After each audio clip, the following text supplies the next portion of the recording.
Bueno, en esta clase vamos a empezar a abordar las diferentes formas de entender la política a lo largo del tiempo. Habíamos visto que podríamos distinguir básicamente dos grandes paradigmas. El primero de ellos plantearía que la política debe pensarse desde los consensos, la capacidad de generar acuerdos, y hay otra serie de autores que enfatizan la idea del conflicto, la conflictividad social como motor de la política. Obviamente los autores que ahí van a tener un cuadro con respecto a algunos autores que podemos encasillar en cada uno de esos enfoques, obviamente no agotan la cantidad total, digamos, podemos pensar otros, pero esos son algunos ejemplos.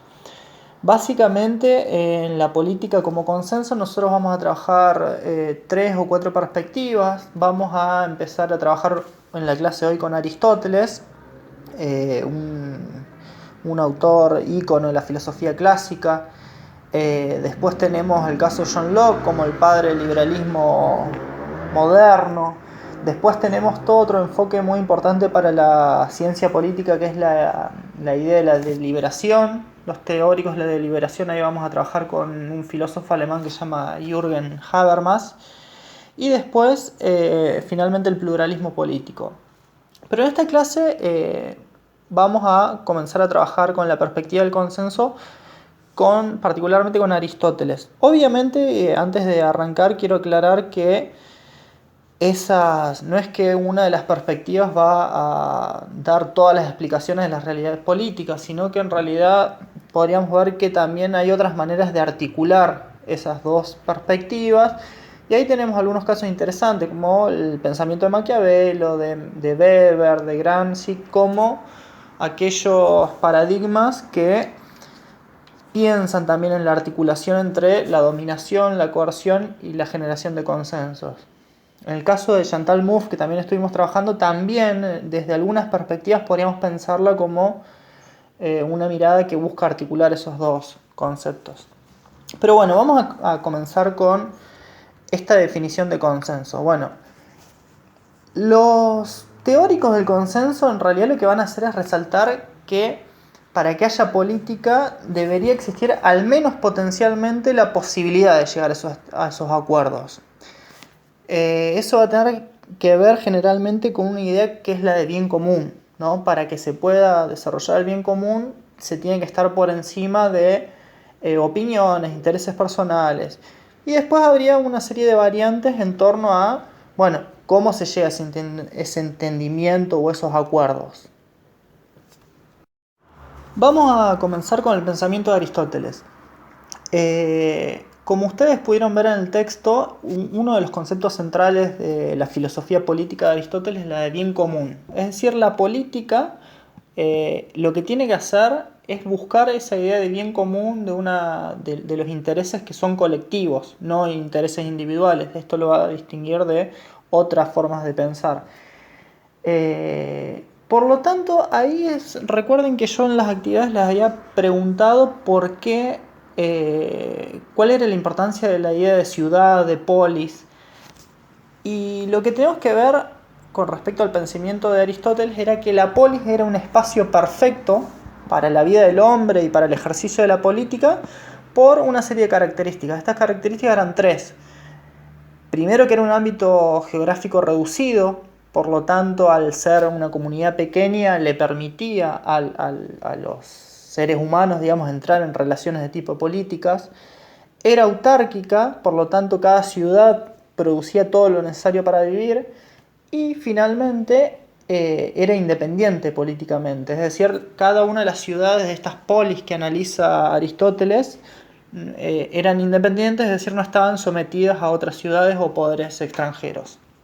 Entonces ahí tenemos un primer rasgo que es la política asociada a la ciudad y a su vez a las ideas de bien común y de comunidad. Eso nos lleva a la pregunta de, bueno, ¿quiénes son ciudadanos para Aristóteles y qué características van a tener esos ciudadanos? Recordemos que el enfoque de Aristóteles es el de, algunos le llaman un realismo pragmático, es decir, él analiza las constituciones de diferentes polis griegas. Entonces va a analizar lo que él ya ha visto en la realidad histórica, ¿no? Y a partir de ahí caracterizar cuáles son las diferentes formas de gobierno. Y ahí hay un punto importante porque para Aristóteles todo tipo de gobierno es bueno en la medida en que refleje, por una parte, la naturaleza del hombre. Pensemos que ahí hay un pensamiento filosófico esencialista, ontológico, digamos, de que habría una esencia del ser humano, pero también de las circunstancias históricas, es decir, cada constitución debe estar adaptada a la realidad de la ciudad, de los ciudadanos. Pero bueno, avancemos entonces. ¿Quiénes son los ciudadanos para Aristóteles? Los ciudadanos van a ser todos los hombres, varones, es decir, libres nacidos en la ciudad, es decir, deja por fuera a los extranjeros, a los esclavos y a las mujeres. Con respecto a las características del ciudadano, bueno, ahí entramos a la clásica definición del hombre como un animal político de Aristóteles. Lo que él está queriendo decir es marcar esa capacidad y esa necesidad también de vivir en sociedad o en comunidad. Incluso podríamos decir que para Aristóteles el ser humano requiere de la comunidad para ser, para existir, para desarrollarse. Es decir, necesita también vivir en sociedad para ejercer en una capacidad de tener hábitos. Entonces decimos que para Aristóteles el ser humano realiza su esencia en la ciudad. Hay otro concepto importante en la filosofía aristotélica, que es el de las virtudes. Bueno, esto en realidad no es tan relevante para nuestro tema de la política, pero para Aristóteles habría una gran cantidad de virtudes, algunas que son morales, como la templanza, la generosidad. Hay otras que tienen que ver más con la razón, la justicia, la prudencia. Y fundamentalmente para un Estado, la virtud que es importante para la política y para el Estado, para Aristóteles, es la justicia. A diferencia de otros pensadores, Aristóteles no cree que nacemos siendo buenos o malos, sino que la virtud es algo que se desarrolla como un término medio entre opuestos, ¿no? Siempre va a tener, esto es muy relevante en la filosofía aristotélica, la idea del justo medio. Es importante destacar que para Aristóteles la justicia es algo social, no es algo individual, y tiene como fin ordenar, organizar y en algún punto administrar una serie de cuestiones.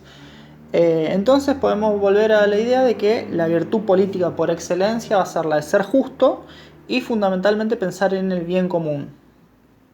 En base a esto que venimos desarrollando, estos ideales de vida buena, idea de bien común, es que Aristóteles en el libro 3 de la política va a desarrollar su teoría de los regímenes de gobierno. Y él hace una teoría tripartita, le llaman, es decir, va a tener dos criterios para definir las diferentes constituciones o los diferentes gobiernos. En primer lugar, un criterio cuantitativo numérico, que responde a la pregunta ¿cuántos gobiernan? ¿No? Y en segundo lugar, hay otra pregunta que es, bueno, esos que gobiernan, ¿cómo gobiernan? ¿En función a qué? Y ahí es donde él va a distinguir lo que son las formas rectas o corruptas, es decir, las formas virtuosas o las degradadas. Recordemos que si la idea central en la política aristotélica era la del bien común, las formas rectas van a ser aquellas que van a apuntar a la búsqueda del bien común, mientras que las formas degradadas o corruptas van a ser aquellas que persiguen intereses particulares. Entonces, cuando gobierna una persona, generalmente le llamamos una monarquía. Lo que pasa es para Aristóteles una monarquía es cuando hay un gobernante y ese gobernante busca el bien común de todos. En cambio, si hubiera, mejor dicho, un solo gobernante que busca desarrollar sus intereses particulares, va a ser una tiranía. Lo mismo cuando gobiernan unos pocos.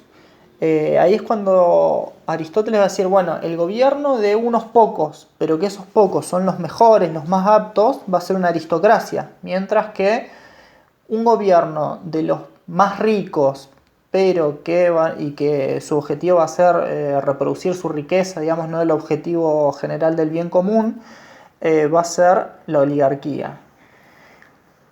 Y finalmente, cuando tenemos el gobierno de muchos, de las mayorías, por no decir de todos, tendríamos una versión recta, que es lo que él llama politeia o república en algunos casos, y una versión degradada que sería la demagogia o una democracia mal entendida.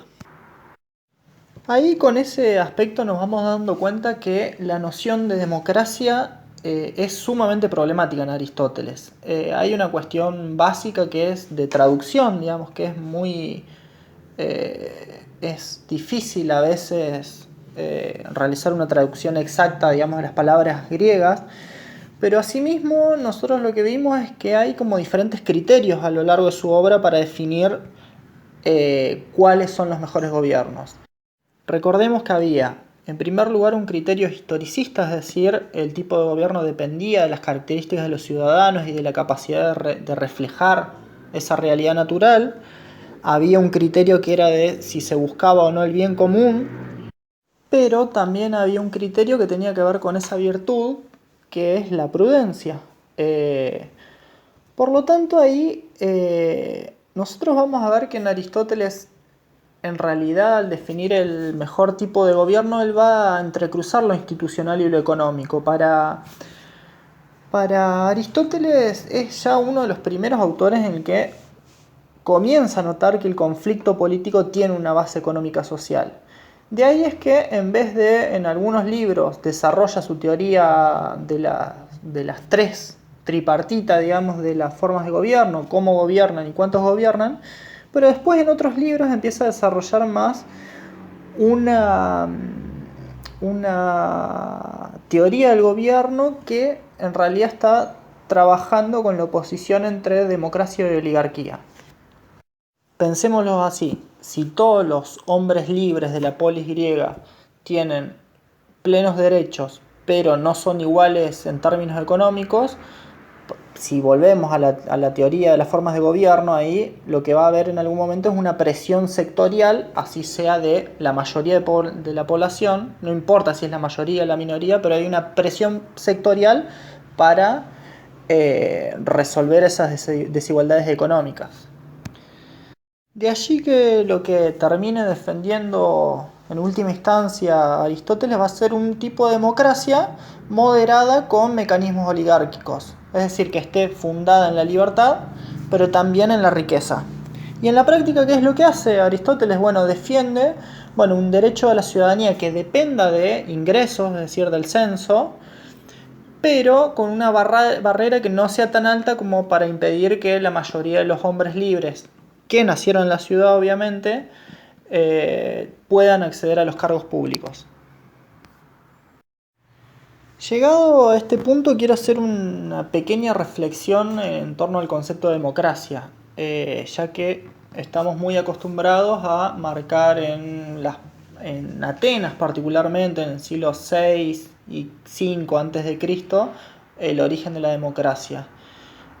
No vamos a desarrollar en profundidad el concepto de democracia porque nos exigiría mucho tiempo, pero sí quiero aprovechar esta circunstancia para hacer una distinción entre lo que se suele plantear las diferencias entre la democracia antigua y la democracia moderna, o la democracia de los antiguos y de los modernos.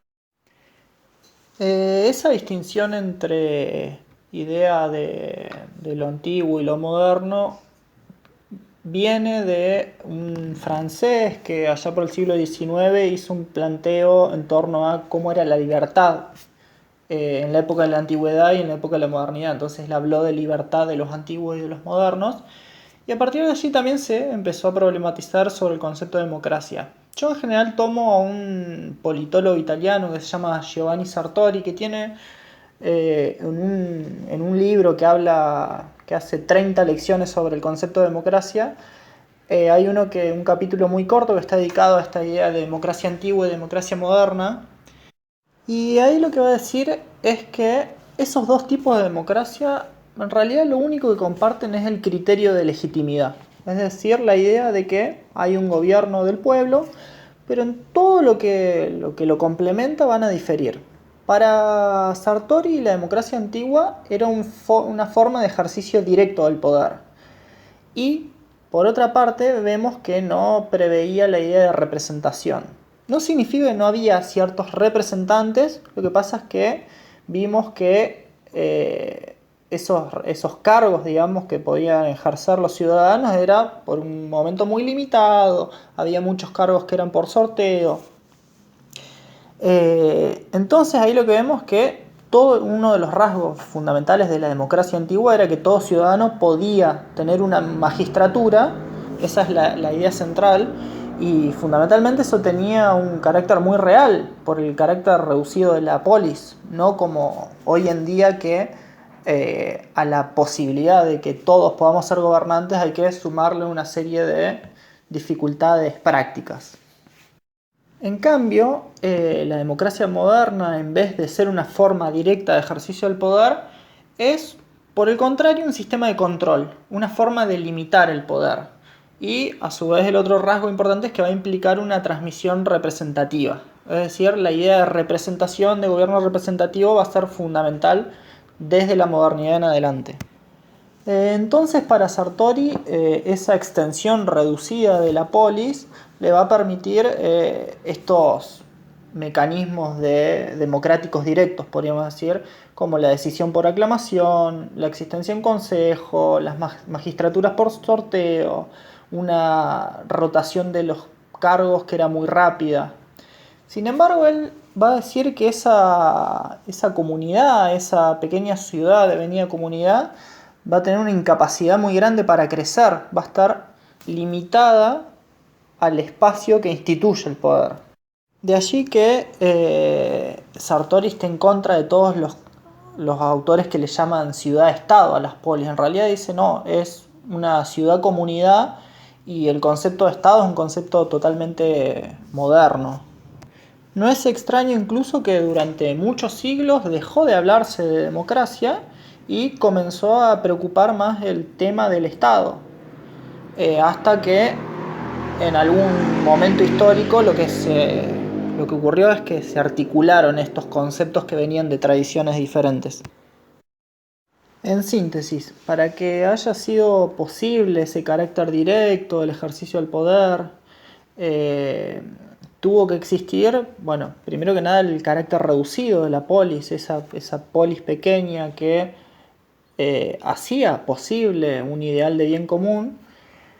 Y en segundo lugar no podemos dejar de lado todas esas exclusiones de la ciudadanía que hablamos anteriormente, metecos, esclavos, mujeres.